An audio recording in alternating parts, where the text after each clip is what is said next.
punto, bienvenidos a Milenio, 19 horas. El subsecretario de Salud, Hugo López-Gatell, revela sus intenciones de competir por la candidatura de Morena a la jefatura de gobierno en la Ciudad de México en el 24.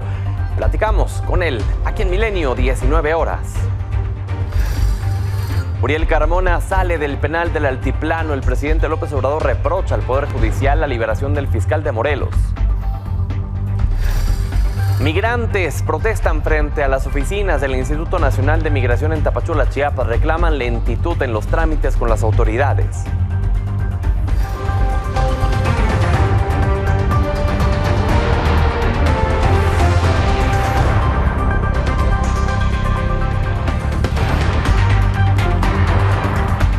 Gracias por brindarnos el honor de su sintonía. Comenzamos con la información de este viernes 22 de septiembre.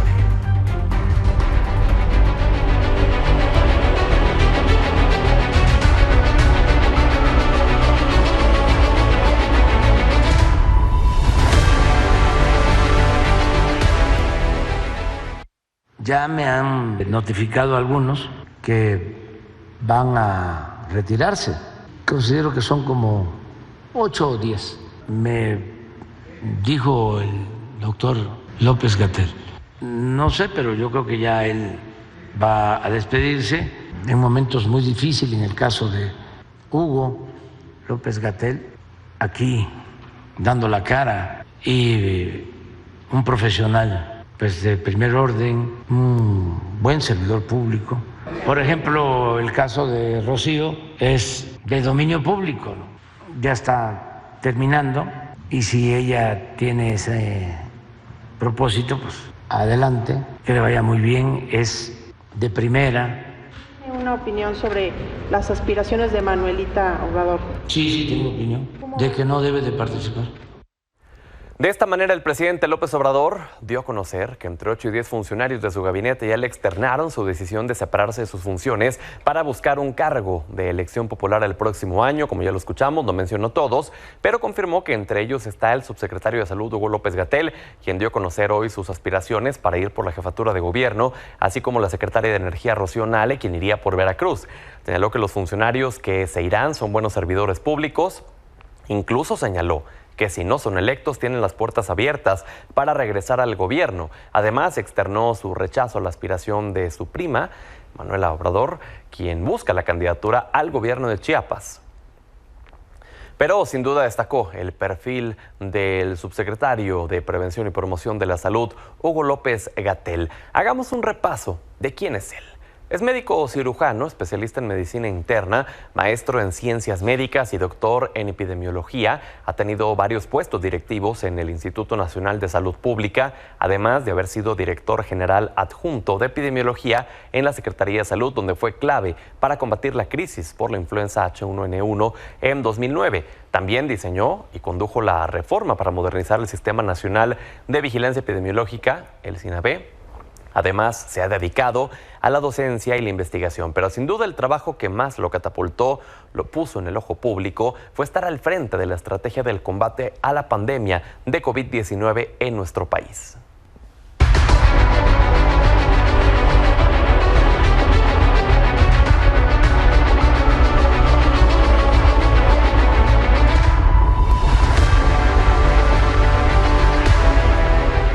Tengo el gusto de saludar, de recibir aquí en el estudio a Hugo López-Gatell, subsecretario de Salud y quien aspira a la jefatura de gobierno de la Ciudad de México. Gracias por estar con nosotros, todavía subsecretario, ¿no? Todavía, y muchas gracias. Felicidades por su 15 aniversario en Milenio. Una precisión, aspiro a convertirme en el coordinador de los comités de la transformación en la Ciudad de México. Así es, este proceso previo a lo que eventualmente es un proceso interno. Ya sabemos que sigue después de eso. Pero bueno, siguiendo con los formalismos, ¿por qué levantar la mano, subsecretario? ¿Por qué dejar este cargo que ostenta actualmente y decir yo quiero encabezar estos esfuerzos de los comités de defensa de la Cuarta Transformación de la Ciudad de México? Exactamente. Ha sido un proceso de reflexión, no solamente interno, no solamente en un pequeño grupo, un grupo creciente de colegas, compañeras, compañeros del gobierno, del partido Morena, del movimiento en su sentido amplio. Hemos ido reflexionando los llamados que hace el presidente a mantener profundizar, extender la transformación, a cuidar el legado que se deja al cierre de este gobierno, en lo nacional, al cargo de él, y en la ciudad, a cargo de la doctora Sheinbaum.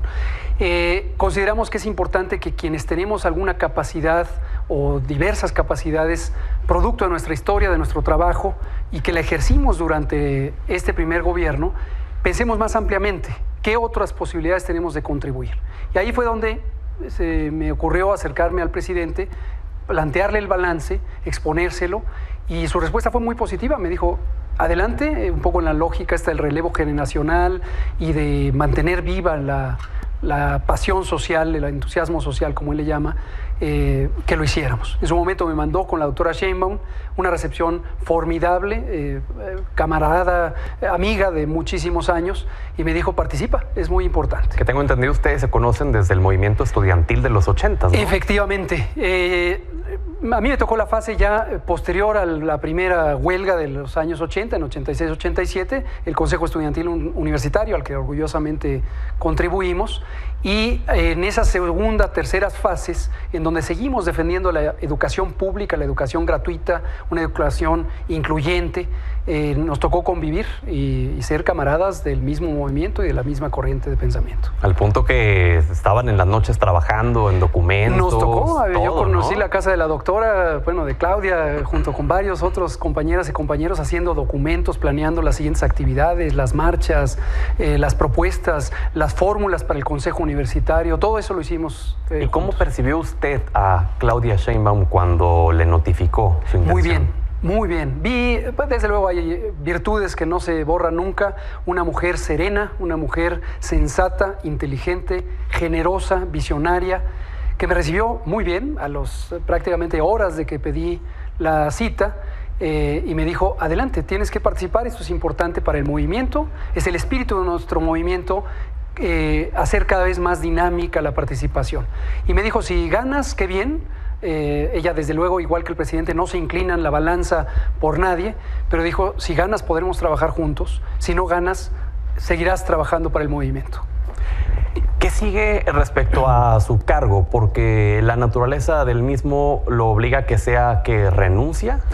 Debo renunciar. No es un requisito legal, ni tampoco de la convocatoria del partido Morena, pero considero que es un deber moral, como decía hoy en la mañana el presidente, sí. Así ya lo habíamos platicado con él. No puedo ser parte de este gobierno y al mismo tiempo estar aspirando en otros espacios, en otros foros. Sería inequitativo incluso para las otras fuerzas políticas que están en juego en México. Y de momento, una vez que se formaliza la inscripción, cosa que ocurrirá el próximo lunes 25 de septiembre, hay un periodo de unos pocos días en donde el Consejo Ejecutivo, el Comité Ejecutivo Morena y el Consejo Político decidirán quiénes de quienes hayan registrado pasan a la siguiente fase. Ese será el momento oportuno, seguramente. Entonces, si usted pasa a la siguiente fase, es donde pondría su renuncia. Es muy probable que sea el momento ideal. Antes no tendría sentido, porque tampoco estaría realmente haciendo ningún ejercicio relacionado con esto. Y una vez desprendiéndome del cargo, por supuesto, ya no podría trabajar para el gobierno federal y estaría de lleno dedicado a divulgar estas aspiraciones que tenemos de continuar y profundizar la transformación en la ciudad. Si mal no tengo la fecha, es el 30 de septiembre. Es lo que está contemplado, el 30 de septiembre. Se había dicho que 30 de octubre, se corrigió. Era una errata, ¿no? Se corrigió. Entonces, de aquí al 30 de septiembre, usted seguirá su rutina normal, no lo veremos recorriendo territorio. Posiblemente haga algunas actividades de divulgación, como las estoy haciendo en este sentido, nada más de decir cuáles son mis aspiraciones, pero no todavía formalmente en un proceso que pudiera identificarse como de campaña. Y seremos siempre muy respetuosos de las leyes electorales, de que no se confunda que estas actividades pudieran implicar una promoción anticipada al voto o a las preferencias. Claro, decía hoy el presidente también que si no resultan ganadores, tienen las puertas abiertas en el gobierno para regresar. ¿Es ese el plan B de Hugo López-Gatell o preferiría usted mejor esperar y que lo pudiera invitar Claudia Sheinbaum si es que ella gana? Sinceramente, en estas circunstancias, desde mi punto de vista, respeto otras visiones, pero lo mejor es volcarse de lleno a lo que está haciendo uno en este momento. Si uno se compromete con aspirar a una responsabilidad, llenar completamente esa responsabilidad. Si en un momento dado hay que replantear el plan B, el plan C, etcétera, se hará pero lo que hay que pensar es en el movimiento, no en la persona. Claro. Digo, es un poco en el sentido de su respuesta, y ya sé que su respuesta va a ser la misma, pero me toca preguntarle, por favor, ¿senaduría o diputación lo vería con buenos ojos? Yo no estoy precalculando. Si en algún momento fuera útil en alguna de esas posiciones o en cualquier otra, en donde realmente la historia de mi formación, de mis capacidades, de mi visión, de mis convicciones políticas, de mi coherencia en vida diaria, en vida personal, con esas convicciones de cercanía a la gente, son útiles, ahí es donde quisiera estar. Y ojalá tenga la oportunidad en ese sentido. ¿Usted se considera un político? Yo me considero una persona que se ha formado en la academia, en la ciencia, con la sensibilidad social para entender los problemas que le atañen a la gente y también la claridad, producto de esas historias, para entender que cambiar la vida de la gente, del pueblo, de las comunidades, de los barrios, de las colonias, del país en su conjunto, requiere acciones de política, acciones de políticas públicas y también acciones de decisiones políticas en el sentido de la conducción de un gobierno. Y a lo largo de mi vida, incluyendo de manera muy importante lo que en su momento catalizó esta reflexión con el manejo de la pandemia, en donde estuve involucrado con prácticamente cualquier aspecto de la vida pública y del gobierno, considero que es un momento para dar un paso adelante y tomar otro enfoque de mis capacidades, más allá del aspecto técnico o solo de salud, y ya en un ámbito más de la conducción política de un gobierno. Se lo pregunto porque para la mayoría de la gente, usted está asociado justo a esto, al tema de la pandemia, no como tal a un partido político, no como tal a ser un político de antaño. ¿Cree que esto, el no ser percibido como tal, como un político, hoy en día sea una ventaja respecto a sus colegas en Ciudad de México? Bueno, lo que yo puedo decir con toda sinceridad, porque además es constatable, la gente lo sabe, es efectivamente yo no cargo una disciplina del político que ha estado cuidando un puesto o una posición al interior de un aparato de burocracia o de una disciplina doctrinal o de pensamiento. Eso considero que es una ventaja, en primer lugar, para que yo pueda exponer con honestidad, con sinceridad, cuáles son mis intenciones y cuáles son los elementos que pongo a disposición de la vida pública. Yo no voy a privilegiar estas modales o protocolos o rituales para mantenerme en una estructura de poder. Yo lo que voy a hacer es volcar, como lo hice durante el manejo de la pandemia, mis capacidades para la mejoría de la vida de la gente, ¿no? Sé que habló anoche con sus colegas Omar García Harfuch, Clara Brugada. Es correcto. ¿Qué le dijeron? Me encantó la conversación, yo tomé la iniciativa y tiene que ver con esto. Yo no tengo como la formación de cuáles son los rituales de la política convencional y un poco me sorprendía que no hubiéramos hablado. Entonces dije, bueno, pues si la montaña no va, vamos a la montaña. Entonces tomé el teléfono, ni siquiera lo tenía, los números de ellos, lo conseguí, les hablé. ¿No se conocía ni en persona? En persona lo conozco a Omar, porque lo he visto en algunos gabinetes. Con Clara Brugada no tenía el gusto de un conocimiento personal, pero ya me había invitado a recorrer su maravilloso proyecto de las utopías, que ha sido realmente transformador. Les hablé, respuesta inmediata, generosa, abierta, solidaria. Realmente es un gusto estar en un espacio donde estamos construyendo un proyecto juntos y juntas. No es un proyecto de las personas, es un proyecto del pueblo de México, del pueblo de la Ciudad de México, de la transformación de esas aspiraciones genuinas de la gente. Así percibo tanto a Omar como a Clara. ¿Y percibe piso parejo? Yo percibo piso parejo. La mirada, voy a decir una cosa que para mí, siendo un personaje que se formó en la clínica, tengo un ojo clínico. Claro. Cuando hablé con Claudia, no fueron solo sus palabras, fue su modo de hablar, fue su mirada, fue su postura. Me revelaron la sinceridad de esta mujer y me hicieron ver lo que me está diciendo es perfectamente cierto, igual que ocurrió en las múltiples conversaciones con el presidente. Se lo pregunto porque hay una narrativa en estos días ya en pleno proceso de que quien sea más cercano a Claudia Sheinbaum es el que va a ganar. Bueno, ahí tendríamos que tener el cercanómetro. Omar trabajó 4 años, un poquito más, con ella. Clara Brugada ha sido su compañera de trabajo y de lucha en este movimiento en muchos años. Yo la conozco hace 35 años en el movimiento estudiantil y mantenemos un vínculo de afinidad ideológica, de pensamiento. Entonces, yo no creo que se maneje así. Ella es una mujer excepcional, con un rigor ético profundo y es esencia del movimiento, como como lo ha demostrado. Entonces yo creo que va a haber piso parejo. Y mis compañeros también de la dirigencia del partido son gente de primera. Entonces no creo que haya un asunto de dados cargados o tapados que están ahorita ocultos. Otra de las narrativas ha sido la de generar simpatías por ser galán. Ayer decía Cintia López y Clara Brugada que esperan que las mujeres no voten por una cara bonita, solamente en referencia a Harfush.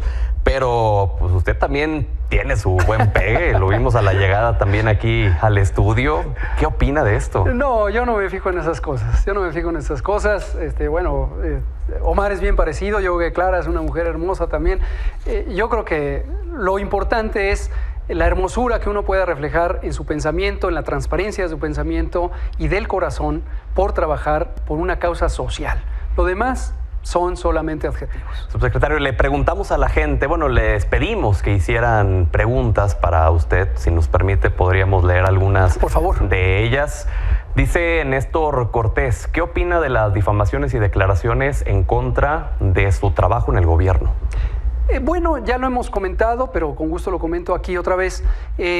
Identificamos un patrón muy claro de lo que en la política tradicional o los analistas de ciencias sociales o de comunicación le llaman la guerra sucia político-mediático.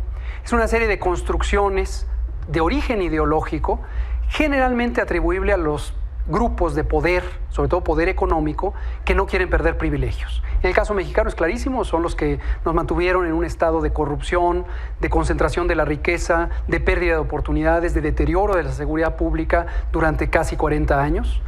Y en la medida en que esta transformación es profunda y está tocando esos intereses para recuperar la riqueza y las oportunidades que están concentradas hacia el conjunto del pueblo, hay una reacción. Entonces, esto no empezó con la pandemia. Luego ya le dieron el contenido de la pandemia y una serie de formulaciones, que si el cubrebocas, que si esto, que si el otro. Pero en realidad empezó cuando empezamos a implantar políticas públicas en favor de la gente. Los etiquetados de advertencia en los alimentos, la limpieza de corrupción en la venta y distribución de los medicamentos o en la construcción y remodelación de los hospitales. Contra las tabacaleras. Las tabacaleras, obviamente, el tabaco, uno de los mayores enemigos de la salud pública. Y de ahí empezaron los ataques y han sido sistemáticos. Sí. Anticipo, es muy probable que en este proceso de aspiración a la coordinación de la transformación en la Ciudad de México no se dejen esperar. De hecho, en cuanto surgió el rumor de que yo podía dar esta noticia, ya vemos los columnistas de siempre, los medios de siempre, con un guión perfectamente formulado, indudablemente con otros fines que no son benéficos. ¿Y anticipa también campañas de odio hacia usted por parte de tabacaleras, refresqueras y estas Yo pienso que sí. Yo lo anticipo, es más, todas las que han ocurrido, si no todas, por lo menos de gran mayoría, tienen ese sello característico de campañas de odio, campañas de difamación, ¿sí? Lo que científicamente le llamamos durante la pandemia la infodemia, y que consiste en tergiversar los mensajes, censurar la información genuina y empezar a sembrar pseudo verdades para apelar a los sentimientos de odio que se generan por ignorancia y por miedo. La siguiente pregunta es de Juan Ramón Cachón y dice: ¿qué se siente ser el pararrayos de la 4T? Me imagino que el sentido de la pregunta va un poco en torno a lo que se ha comentado en estos días de si su incursión en esta contienda por la Ciudad de México no serviría justo como un pararrayos para que no terminaran golpeando a Clara Brugada y Omar García Harfush y lo ataquen a usted. Ya. Puede haber efectos secundarios de cada acción que uno tome. Si uno participa en algo, porque participa. Si uno no participa, porque no participa. Y es la suerte del cuetero. Realmente yo no lo veo así. Me llama la atención la expresión de pararrayos porque durante la pandemia había un poco esta visión mitológica de que el presidente me había dado una instrucción de tú aguanta todos los golpes para que no me lleguen a mí. Esto jamás ocurrió, obviamente es falso.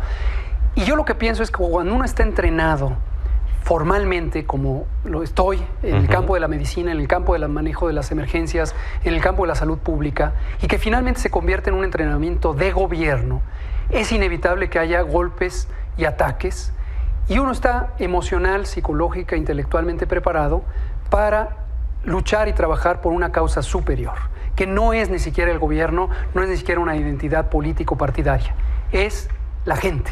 la gente, estamos al servicio de la gente.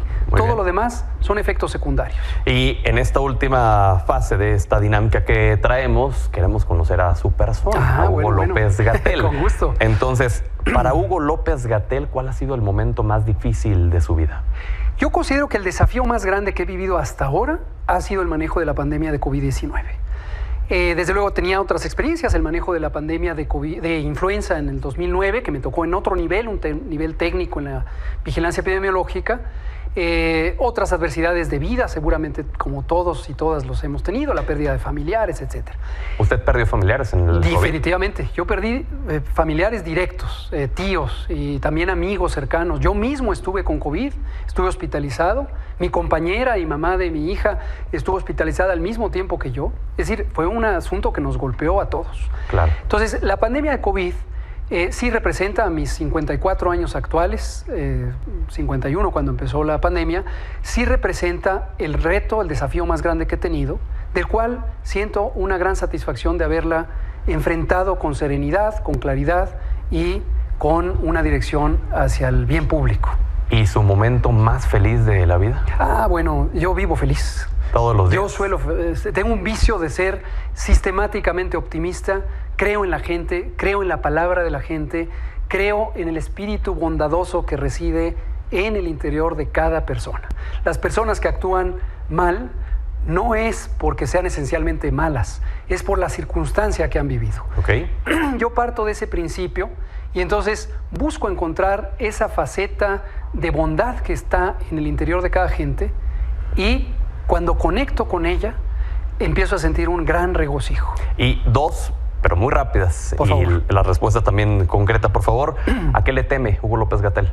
Yo le temo, pues, a varias cosas, obviamente a lo que pudiera ser riesgos externos a la salud, a la vida de mi persona, de otras personas que quiero y aprecio, o en general, que lleguemos a un desentendimiento en la sociedad que haga inviables a las sociedades. En este caso, por supuesto, me estoy refiriendo a la Ciudad de México y México en su conjunto. ¿Y con qué sueña como persona Hugo López-Gatell? Yo sueño con un estado de cosas en donde haya justicia social y esta justicia incluye abrir oportunidades para la gran pluralidad que hay en el mundo, en las sociedades, en México, en la Ciudad de México. Hay gente de todos los colores, sabores, condiciones sociales. Todas y todos tienen derecho esencial a tener oportunidades, progresar. Y para que eso ocurra, tiene que haber un mecanismo de justicia distributiva. Pues Hugo López-Gatell, gracias por haber estado con nosotros. Gracias. Lo esperamos nuevamente. Encantado, Pedro. Semanas. Estoy aquí con ustedes. Gracias. Gracias. Y siguiendo con estos temas, hoy Claudia Sheinbaum estuvo de gira por Sonora, donde destacó las aspiraciones de López-Gatell, Omar García Harfuch y Clara Brugada para la jefatura de gobierno. Descartó tener un favorito, el decir que los tres son personajes de primera y cualquiera garantiza la victoria en 2024. Afirmó que en general, en todas las entidades donde habrá elecciones el próximo año, la 4T cuenta con los mejores perfiles. En el caso de la Ciudad de México, Hugo López-Gatell es un excelente compañero que vivió una ofensiva tremenda durante la pandemia, pero que estuvo ahí siempre explicando la pandemia y la política que siguió el presidente de la República. Me parece muy bien que haya tomado la decisión de participar en la ciudad. Es Clara Brugada, que es una compañera de primerísima, que hizo un excelente papel en la alcaldía de Iztapalapa. Otro Omar García Harfuch, que también es un compañero de primera, que hizo un papel excelente al frente de la Secretaría de Seguridad Ciudadana. Que aquí no hay favoritos, favoritas, que quien va a decidir es el pueblo de cada una de las entidades a través de las encuestas. Por su parte, Marcelo Ebrard inició su gira por el país con su movimiento El Camino de México. Lo hizo en Tlaxcala, donde dijo que él no busca ser senador o ningún otro puesto, sino que participará en los comicios presidenciales del próximo año. Se lanzó contra Morena y los llamados de unidad tras la impugnación que presentó en contra del proceso interno. Dijo que este tipo de llamados se asemejan a los que hacía el PRI antiguo y también dijo que, aunque rompiera con Morena, siempre será amigo de Andrés Manuel López Obrador. Morena tiene que responder y corregir. Que no nos hablen de unidad a toda costa, porque es lo que se usaba, perdón que lo diga, en el PRI antiguo. La unidad y la disciplina están por encima de las convicciones, decían. Entonces, no vamos a aceptar que la propuesta sea guarden silencio, les damos unos cargos y se callan la boca. Yo jamás voy a hacer eso porque los traiciono a ustedes.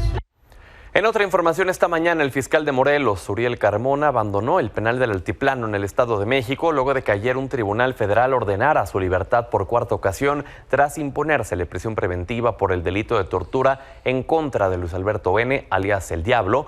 Carmona salió vestido con ropa deportiva, con una bolsa de plástico donde llevaba sus pertenencias, sin rendir declaraciones. Se subió a una camioneta en la que lo esperaban familiares y colaboradores cercanos para abandonar el recinto.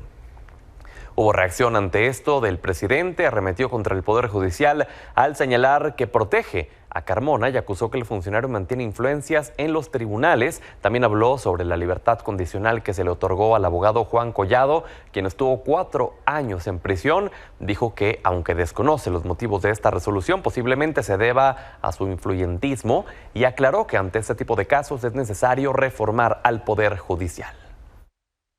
Es muy lamentable lo de la protección al procurador de Morelos, aclarando de que ya no tenía fuero.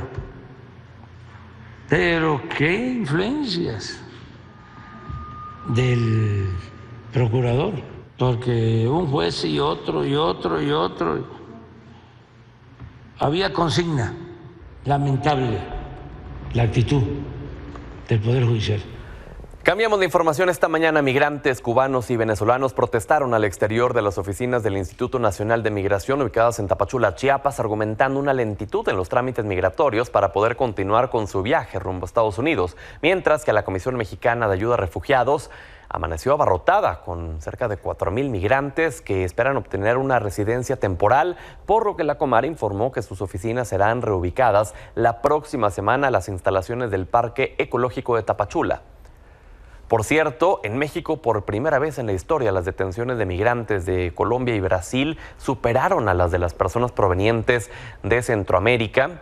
De acuerdo con estadísticas de la Secretaría de Gobernación, entre enero y julio de este año se detuvo por cruces irregulares a 140,000 personas sudamericanas, en contraste con las 102,000 detenciones de centroamericanos. Y es que tan solo en un año, las detenciones de migrantes sudamericanos incrementaron 207%.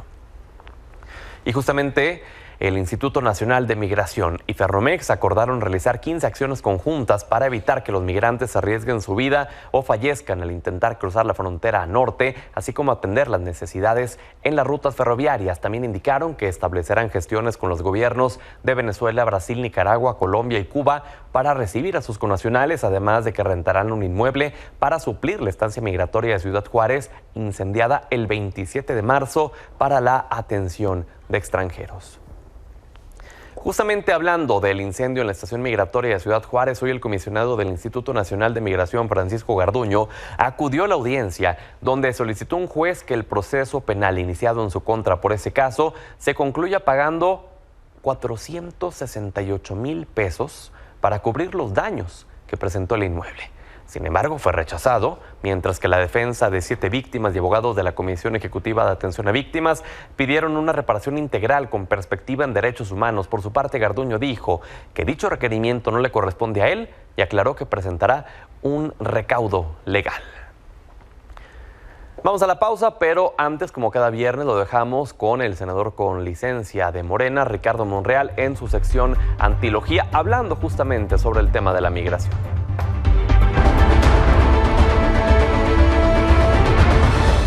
¿Qué tal, Pedro? Buenas noches a ti y a todo tu auditorio. En la actualidad, el fenómeno migratorio ha ido en aumento a nivel mundial y nacional.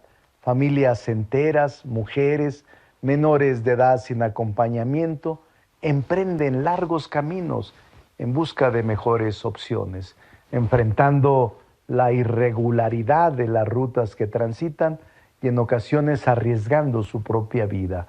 El fenómeno migratorio que se vive actualmente a lo largo y ancho del país como expulsión, como un país de tránsito, de retorno y más recientemente de acogida, revela la gran importancia de reconocer las causas multidimensionales de la migración, así como la urgencia de atenderlas de manera cabal, no de perspectivas parciales. Las últimas semanas hemos visto un incremento del flujo migratorio en casi un 15%, al pasar de 105,000 en el mes de agosto pasado a 120,000 en el mes de septiembre aproximadamente, suscitándose altercados como los de migrantes que esperaban para resolver sus trámites en La Comar, en Tapachula, Chiapas. Sobre este tema hay que reconocer que La Comar se encuentra totalmente rebasada para atender la titánica tarea de otorgar permisos a migrantes. También se han presentado afectaciones en la circulación de trenes de Ferromex, después de que miles de migrantes los han abordado en su intento de llegar a la frontera con Estados Unidos. En los últimos días se han registrado aumentos de accidentes y decesos entre las personas migrantes de todas las edades. En este escenario, el gobierno de México ha reafirmado su compromiso con una migración ordenada, segura y humana. Se trata de causas estructurales que requieren cooperación y compromiso internacional. Vaya problema el que tenemos en México, estimado Pedro. Saludos.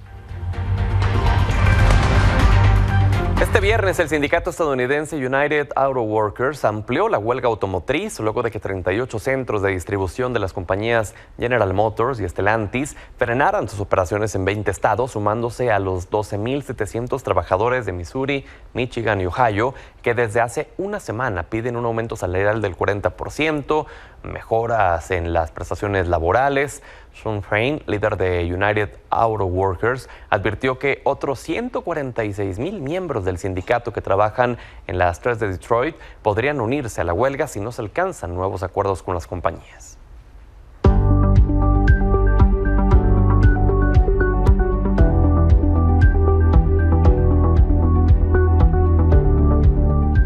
Viernes de Radiografía de Negocios con Jesús Hernández, nuestro editor en jefe de Milenio Negocios. Jesús, bienvenido. ¿Qué tal, Pedro? Buenas noches para ti y para nuestro auditorio. Cuéntanos, Jesús, ¿por qué los chips podrían acabar con enfermedades y potenciar los maquillajes? Sí, pues es que hoy hay un gran cúmulo de innovación, pero la innovación no es solamente inteligencia artificial, ¿no?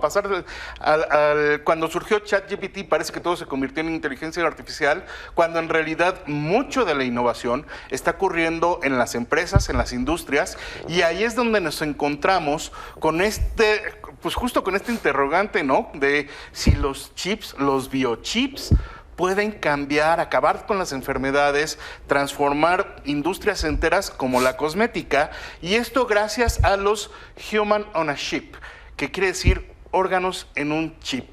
¿De qué estamos hablando?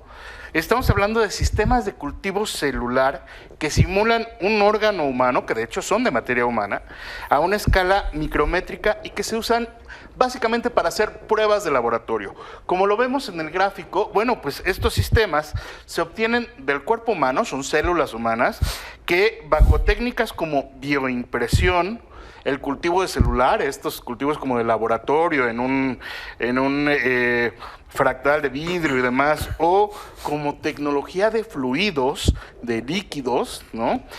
Resultan en un órgano on a chip donde se pueden hacer análisis de drogas en el metabolismo, es decir, nuevos fármacos, sustancias que pueden ser pues activas de alguna u otra manera con químicos y demás, evaluaciones toxicológicas, lo que sería alergias y reacciones a ciertos elementos químicos, y el modelado de enfermedades, de cómo puede evolucionar un cierto microorganismo, una bacteria, un virus sobre el cuerpo humano. Y parte de lo interesante de esto es justamente de dónde se obtienen, porque además esta es una parte como de la economía circular. Resulta que la materia prima de estos órganos on a chips son materia prima de tejidos residuales de cirugías estéticas como pues, liposucciones y procedimientos quirúrgicos que dejan este material sobrante y que algunas empresas están transformando en serie de sistemas micrométricos de incluso electrobiología, ¿no? Donde los chips se convierten, o el cuerpo humano, estas células epiteliales se convierten en chips sobre los que se hacen las pruebas. ¿Y quiénes están desarrollando esto? Pues son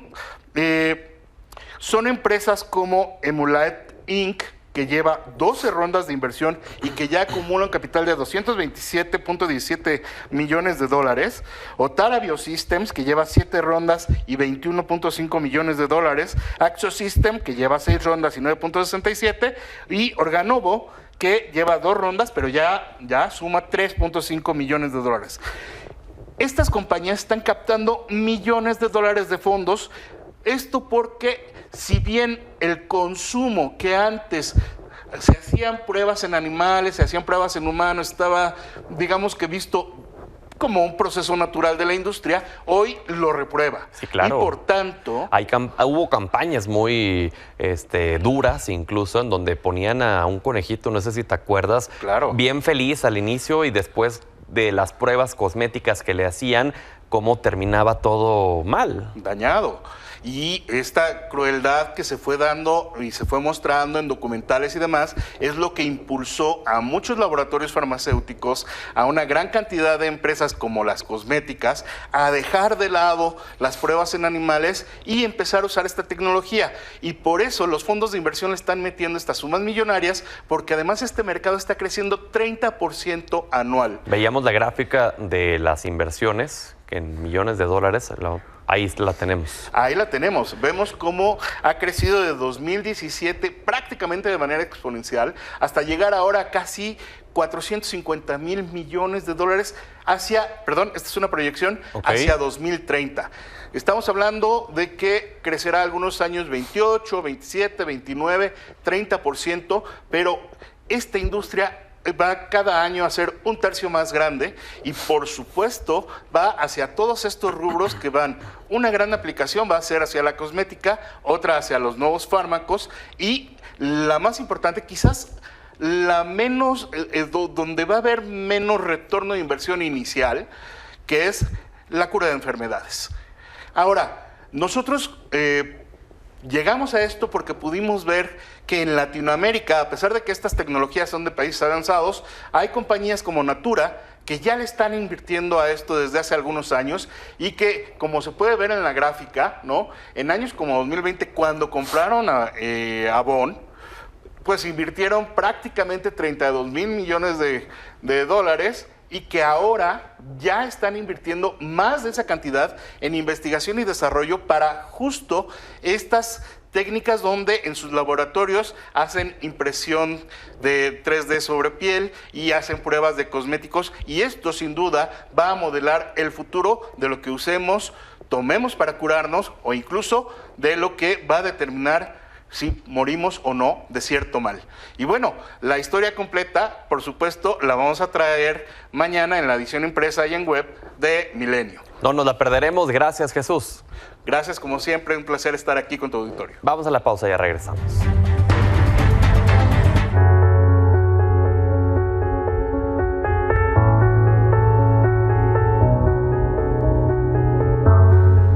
Viernes de Entre Fronteras con nuestra colaboradora Talia Iscan. Bienvenida, Talia. Hola, Pedro, ¿cómo estás? Oye, háblanos por favor de este conflicto entre Azerbaiyán y Armenia que recrudeció esta semana. Mira, esta semana la verdad es que hemos enfrentado varias confrontaciones, hablando en términos de uso beligerante.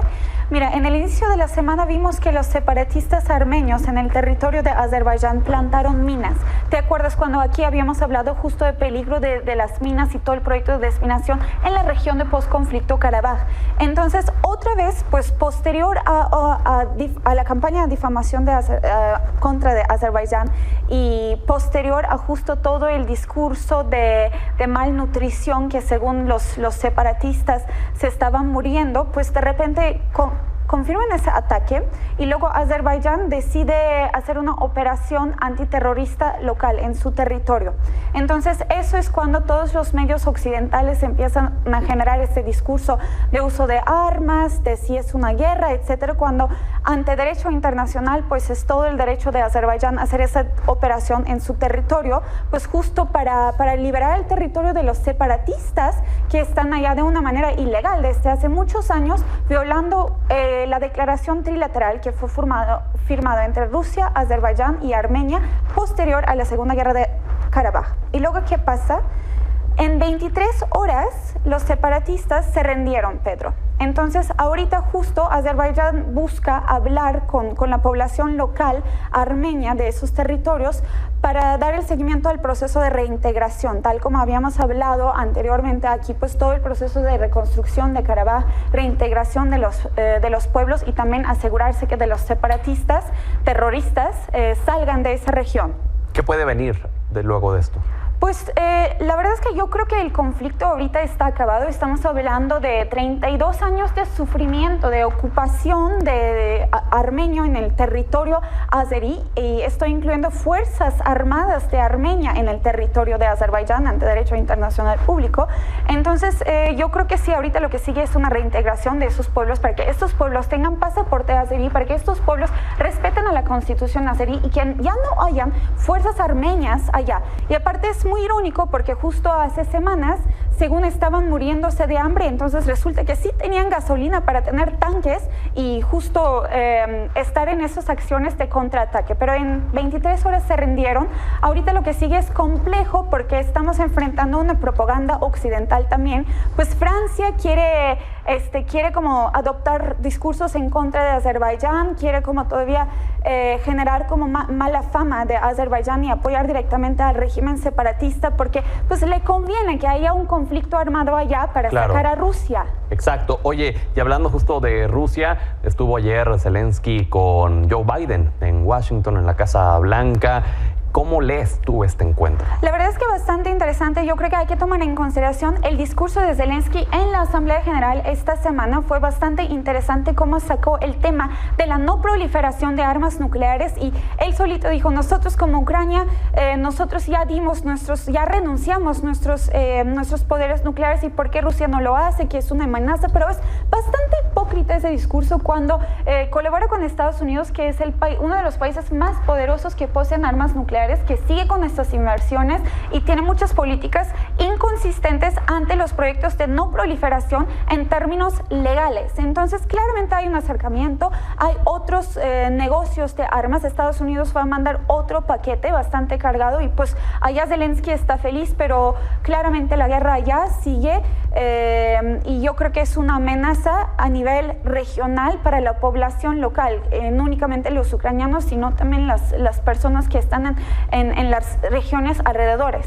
Que Zelensky deje el territorio ucraniano no es mal visto por gente allá.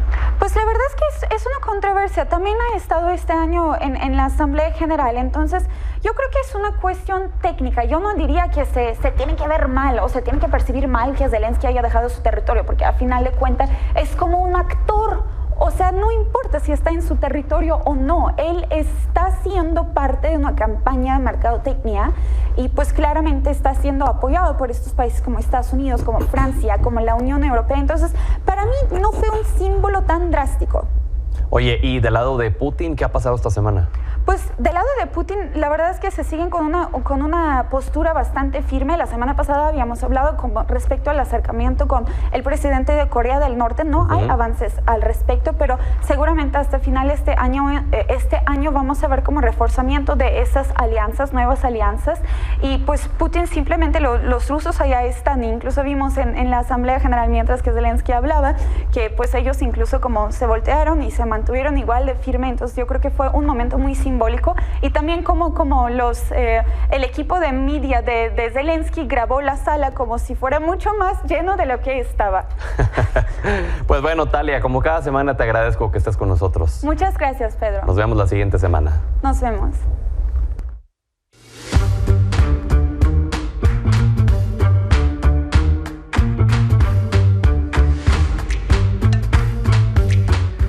Bienvenido, Rapé, como cada viernes. Mi querido Pedro, muchas gracias. Ya estamos aquí con los cartones de la semana, con la venia de Cartoon Movement y de Cartooning for Peace, y también de los cartones editoriales de Estados Unidos Pero tenemos tres temas. Empezamos porque fue el Día de la Paz, celebrado, sobre todo se celebra mucho en Europa.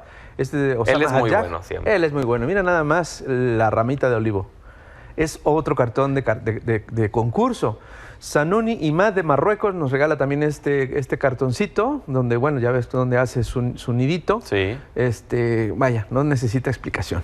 Muy Así el gráfico. siguiente, bueno, pues míralo ¿te acuerdas que hay un rascacielos donde pues mueren muchos pajaritos cuando van volando? Sí. Pues ahora le tocó La Paz. A La Paz morir en las Naciones Unidas.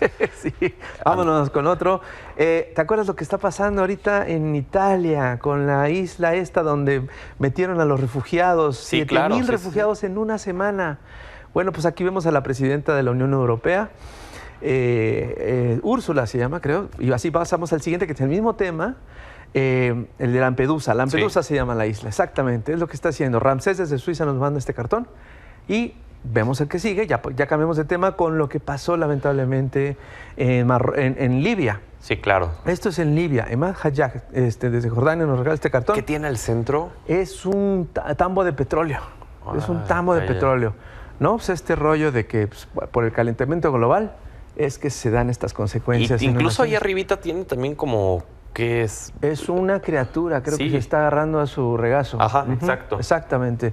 Y así nos vamos al que sigue. Bueno, pues las diferencias o semejanzas entre lo que pasó en Libia y el temblor, el sismo, ¿te acuerdas? De Marruecos, de sí, Marruecos. claro, hace pues ese fue de cartón medio desde Tanzania.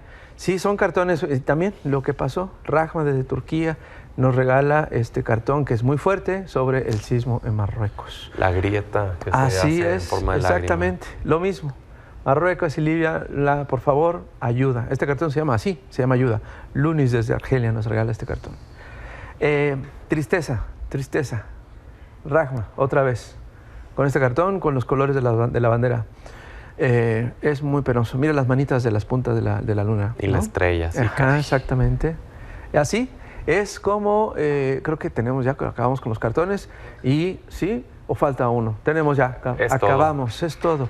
Vamos con el desplomado de la semana. Estos últimos nos dejaron como con un nudo en la garganta. Miren, aquí estamos así con el nudo. Se aquí. sintió un feo. Silencio como de tristeza. Sí, son cartones que te quería presentar desde hace tiempo, pero pues aquí para el público de Milenio 19. Pues bueno, vamos con el desplomado de la semana. ¿Quién es? Es Collado, que acaba de ahora la libertad después de moderna. 4 años. Sí, señor, de eso va el cartón. Regreso a cartones nacionales para que el público los disfrute. Perfecto, pues te dejamos. Muchas gracias, mi querido Pedro. Señoras y señores, ya saben que me gusta compartirles la privacidad de este momento del cartón, así que desde mi estudio hasta sus casas, el desplomado de la semana. Cuídense mucho.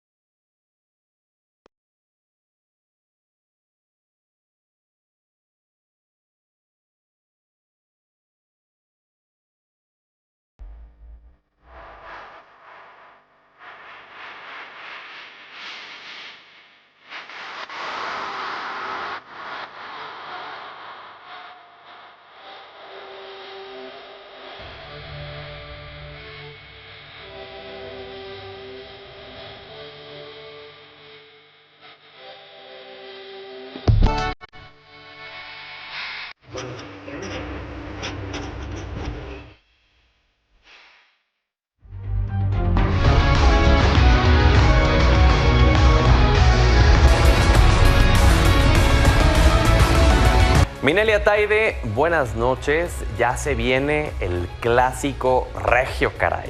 Ya te vi, Pedro, muy buena noche. Mañana viendo Tigres Monterrey, porque sí, efectivamente es uno de los también partidos que siempre esperamos en el calendario.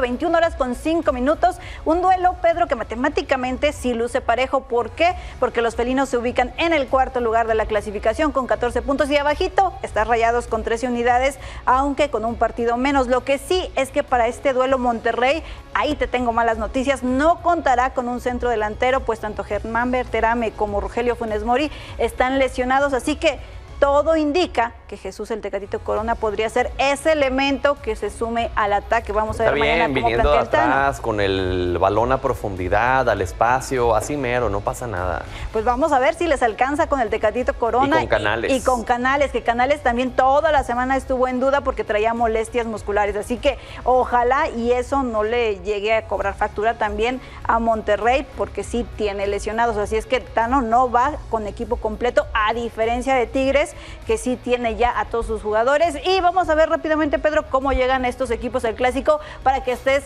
tranquilo en los números. Sí, te decía, es parejo porque Tigres suma 4 victorias, 2 empates y 2 derrotas con 14 puntos totales. Monterrey con un duelo menos tiene 4 victorias, 1 empate y 2 derrotas con 13 unidades que lo ubican en la 5ª posición. Así es que estos son los números, te decía, ahí sí están muy parejos. En el tema de lesiones es en donde quizá puede sufrir Rayados de Monterrey, pero también lo hemos dicho, Pedro, estos equipos tienen un segundo plantel para este tipo de ocasiones. Pues no por nada, se supone, son los planteles más caros, ¿no?, de la Liga MX. Exactamente. Y también tendrían que tener previsto este tema.